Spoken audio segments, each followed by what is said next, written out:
Olá, pessoal. Vamos continuar a leitura do livro O que Toda Família Precisa, do Dr. Paul e do Dr. Cal, traduzida e publicada pela editora Vida Cristã. Estamos no capítulo 12, que fala sobre Deus e a família. Nós vamos fazer com que funcione. A última leitura desse livro, vamos concluir o livro hoje. A gente já fez duas leituras desse capítulo. Vamos fazer a última hoje e concluir o livro, tá bem? E o subtítulo dentro desse capítulo que a gente vai começar a ler é Devocional. E diz assim: Muitas famílias se sentem culpadas se não tiverem um período de devoção todas as noites, mas eu gostaria de aliviar parte dessa culpa. O período de devoção tradicional à noite geralmente funciona bem para as crianças até quarta série primária, mas quando elas vão para o ginásio, geralmente entra na fase de rebeldia. O ciclo da adolescência se inicia com uma tendência de afastar-se das regras dos pais e em direção à independência. Os pais podem precisar afrouxar as rédeas um pouco, deixando que os filhos, entre aspas, se encontrem a si mesmos, fecha aspas, e desenvolva independência também na sua vida espiritual.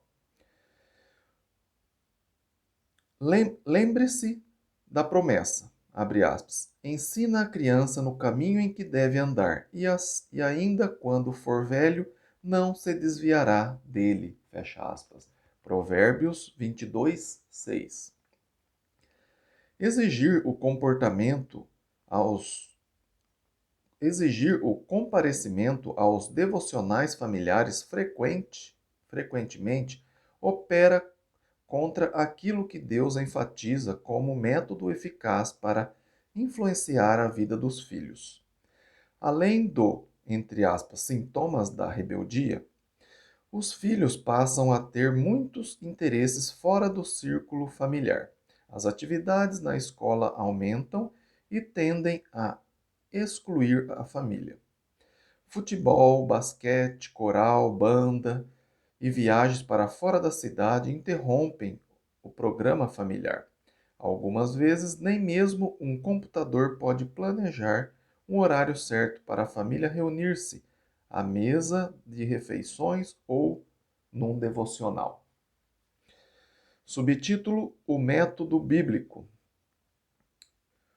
Um método melhor é o que os educadores modernos chamam de, entre aspas, momentos de aprendizado, em que as crianças estão dispostas a aprender. Mas muito antes dessa fase ter sido inventada, a Bíblia nos dizia como criar tais momentos. Pense num menino judeu observando a família comer pão sem fermento durante 7 dias, seguindo-se então uma grande festa. Eles fazem isso regularmente, ano após ano. E um dia o menino finalmente pergunta ao pai: Papai, para que fazemos isso? A Páscoa judaica. Êxodo 13, de 3 a 16. Dava ensejo a uma grande curiosidade. As perguntas surgiam naturalmente, criando, entre aspas, momentos de aprendizado. O pai respondia, abre aspas, é isso pelo que o Senhor me fez quando saí do Egito, fecha aspas, Êxodo 13, 8. Outra criança pergunta, abre aspas, qual o significado desse sangue aspergido na porta? Fecha aspas. Êxodo 12, de 7 a 13. A curiosidade provocou a pergunta e o pai tem outra oportunidade de explicar. Em outra ocasião, uma criança vê seu pai matar um belo animal, algo muito estranho, na verdade. As perguntas se seguem. Abre aspas. Mas por que, papai? Se não estamos doentes, por que o matou? Se não estava doente, por que o matou? Fecha aspas. O pai tem de novo entre aspas, momento de aprendizado. Quando teu filho amanhã te perguntar: que é isso? Responde-lhe-ás: o Senhor com mão forte nos tirou da casa da servidão. Fecha aspas. Êxodo 13:14. Um menino judeu andando ao longo do rio Jordão chega a um monumento de pedra onde há algo escrito. Nessa noite ele fala ao pai, abre aspas, papai, estive perto do rio hoje e vi a coisa mais estranha, fecha aspas. O que foi, filho? Bem, era um monumento de pedra onde escreveram algumas coisas. Quantas pedras havia? Penso que cerca de 12.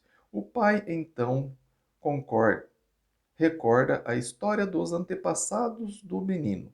Ele explica como o monumento foi feito em memória da gratidão e dedicação a Deus pela sua ajuda quando cruzaram o Rio Jordão. Ele conta como Deus os auxiliou a conquistar a terra prometida, apesar dos inimigos serem em muito maior número. Que, abre aspas, que vos significa essas pedras? Fecha aspas. Então lhes direi. Josué 4, de 6 a 7. Os israelitas tinham muitos memoriais, lembranças e tradições que criavam devocionais espontâneos. Eles não eram nem limitados nem monótonos, mas corriam naturalmente enquanto as pessoas se sentavam em suas casas, andavam pelo caminho, deitava-se e levantava-se. Deuteronômio 6:7. Precisamos dar mais ênfase hoje à criação de monumentos de aprendizado. A não ser que a curiosidade seja despertada, ninguém aprende muito. Na maior parte das vezes, o ensino planejado é aborrecido. As crianças mais velhas o chamarão de, entre aspas, religião forçada. A curiosidade ainda se acha viva na igreja de hoje.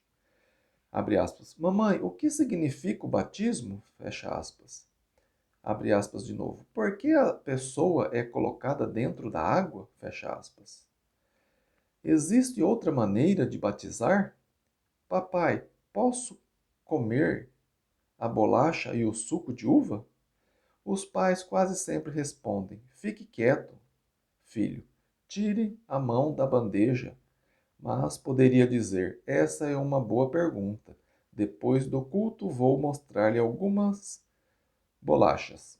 Elas são chamadas também de pão sem fermento por uma razão muito especial. E vou contar-lhe isso. Essa seria a ocasião perfeita para um devocional espontâneo. Os devocionais não precisam incluir apenas orações e leitura bíblica. Pode haver também estudo. Os estudos da natureza são um meio fantástico de provocar curiosidade, ensinar, aumentar a fé e inspirar devocionais. Jesus, o Mestre Perfeito, usou muitas vezes exemplos tirados da natureza. Em Mateus 6:28, ele disse, abre aspas, considerai como crescem os lírios do campo, fecha aspas. Falou também sobre pássaros, em Mateus 6:26, sementes, em Mateus 13, de 1 a 9 e de 24 a 30, ovelhas, em Lucas 15, de 3 a 7, árvores, Mateus 7, 16 a 20, erva, Mateus 6, 30, traça, em Mateus 6, 19 a 20, e cães, em Mateus 7, 6. Salomão também sabia despertar a curiosidade com estudos da natureza. Ele excitava a curiosidade quando diz, abre aspas, vai ter com a formiga, considera os seus caminhos e sê sábio, fecha aspas, Provérbios 6:6. Abre aspas, coisas que são maravilhosas demais, o caminho da águia no céu, o caminho da cobra na penha. Fecha aspas. Provérbios 30, 18 e 19. Abre aspas. Os arganazes, povo não poderoso, contudo fazem a sua casa nas rochas. Os gafanhotos não têm rei, contudo, o geco que se apanha com as mãos, contudo, fecha aspas. Provérbios 30, de 26 a 28. Cresci numa casa onde não havia devocionais regulares, mas minha mãe me ensinou sobre Cristo e Deus através da natureza. Ela mostrava as maravilhas de Deus, chamando minha atenção para as estrelas. Salmo 19, de 1 a 2. Cantava hinos e inspirava a família toda com seus devocionais cantados. Andava conosco pelos parques, falando sobre a beleza da criação de Deus. Ainda hoje ela me ensina sobre os costumes dos pássaros e me lembra de, entre aspas, alimentar os pardais, porque, segundo ela, abre aspas, Deus os ama tanto como aos demais pássaros. Fecha aspas. Existe um sem número de coisas que despertam a curiosidade da criança. Os pais sábios devem procurar meios de realizarem devocionais que pareçam naturais aos filhos, devocionais que sejam interessantes e façam com que eles queiram aprender mais a respeito de Deus. Na família, descobri que na hora de cada criança ir para a cama, surge um momento de intimidade em que pai e filho podem ter uma conversa curta e positiva, terminando em oração. Algumas das orações mais doces que já vi vieram de nossos filhos durante um desses momentos íntimos. Esta ocasião serve também como um período especial e particular com cada filho, criando um relacionamento forte entre pais e filhos. Tempo silencioso particular. Os pais não podem, esse é um novo subtítulo. Os pais não podem construir famílias fortes sem dar a Deus a prioridade a cada dia. Deus precisa ter um tempo especial todos os dias, não porque ele tenha necessidade disso, mas porque nós temos. Precisamos dele para tomar decisões, para estabilizar a nossa vida, para nos dar conforto e graça quando as coisas vão mal, e para encorajar-nos quando os acontecimentos são depressivos. Toda vez que fracasso e fico desapontado, faço um retrospecto e descubro vários dias em que não tive um encontro especial com Deus. 1 hora todo dia é o ideal. Mantenha um livro de notas para suas orações, meditações e reflexões. Este diário espiritual será uma bênção de várias maneiras. Ao reler suas orações, irá lembrar-se dos seus compromissos e poderá ter uma ideia do progresso feito. Ele irá lembrá-lo quando falhar em ter o seu tempo a sós com Deus, e também fará com que se recorde de alguns dos dias brilhantes com Cristo em sua devoção pessoal. A sua motivação para viver para Cristo irá aumentar. O fato de escrever irá fazer com que gravemos essas coisas na mente. Esse período de silêncio deve ser simples: leitura, oração, reflexão. A leitura da Bíblia, em primeiro lugar, geralmente estabelece o rumo das suas orações. Não use esse tempo para ler qualquer outro livro, pois nenhum outro fala mais diretamente ao seu coração.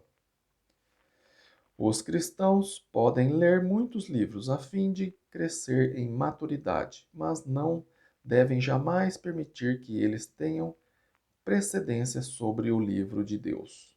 Você não pode compartilhar a palavra de Deus espontaneamente quando, abre aspas, anda pelo caminho, quando deitar-se e quando levantar-se, fecha aspas, a não ser que a conheça. Subtítulo: Respeito pelas diferenças individuais. Não existem duas crianças iguais, Da mesma forma que as impressões digitais e as gotas de chuva, cada criança é única. Nunca devemos esperar que uma criança tenha as mesmas características que a irmã ou irmão maior.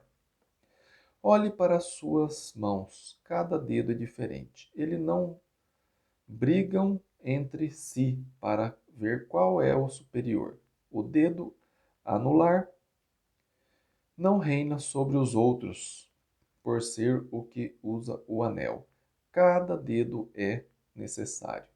Você não desejaria mudar qualquer deles e está contente porque todos os dedos cooperam como parte diferente da mesma mão. Em comparação, cada indivíduo na família tem o mesmo valor. Nenhuma alma vale mais do que outra. Elas são apenas diferentes e cada uma tem o seu papel. O pai tem a responsabilidade final. Efésios 5, 21 e seguintes. A mulher tem a responsabilidade imediata depois dele. E os filhos mais velhos geralmente assumem mais responsabilidades do que os menores. Os meninos também têm tarefas diferentes das meninas. Cada membro tem um trabalho diferente, mas todos são igualmente amados. Os pais que pensam que cada criança deve receber os mesmos privilégios, as mesmas oportunidades, os mesmos presentes de aniversário e tudo igual, não compreende que as crianças não são exatamente iguais. O seu sexo é diferente, sua idade é diferente, sua maturidade, personalidade, interesses e níveis de crescimento físico, mental e espiritual variam. Os pais sábios estudam cada filho, aprendem as suas características individuais e satisfazem as necessidades específicas com um plano individual para o crescimento deles em Cristo.